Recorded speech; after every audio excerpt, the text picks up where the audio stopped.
Tema hari ini, Yesaya pasal 61 ayat pertama. Roh Tuhan Allah ada padaku, oleh karena Tuhan telah mengurapi aku. Ia telah mengutus aku untuk menyampaikan kabar baik kepada orang-orang sengsara dan merawat orang-orang yang remuk hati, untuk memberitakan pembebasan kepada orang-orang tawanan dan kepada orang-orang yang terkurung kelepasan dari penjara.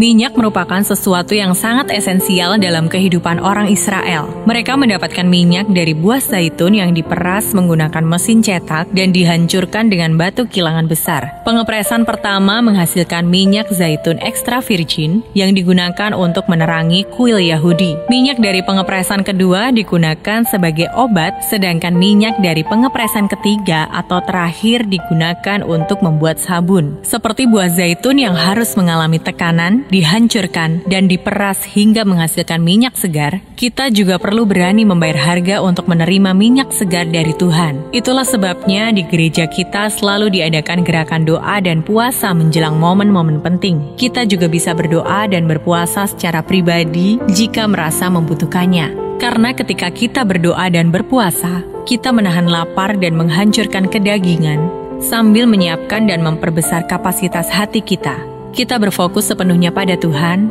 sehingga aliran minyak darinya mengalir dengan maksimal, memenuhi bejana hati kita.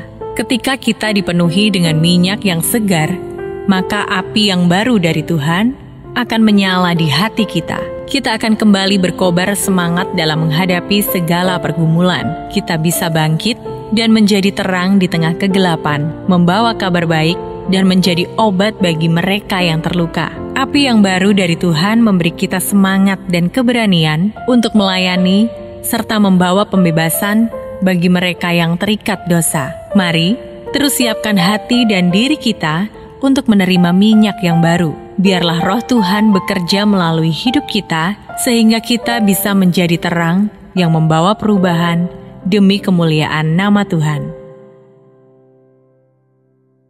Bagaimana Anda menilai kondisi minyak dalam diri Anda saat ini? Apa yang Anda rasakan jika Anda kekurangan atau kehilangan minyak yang baru dalam hidup Anda? Apa langkah yang akan Anda kerjakan agar Anda menerima fresh oil yang membawa fresh fire dari Tuhan? Ya Tuhan, urapi kami dengan minyak yang baru. Nyalakanlah api-Mu dalam hati kami yang membakar segala kemalasan, ketakutan dan kebimbangan dalam hidup kami. Bangkitkanlah kami menjadi terang di tengah kegelapan dunia ini. Di dalam nama Tuhan Yesus kami berdoa. Amin. Ketika kita mendapatkan fresh oil, maka kita akan menerima fresh fire dari Tuhan.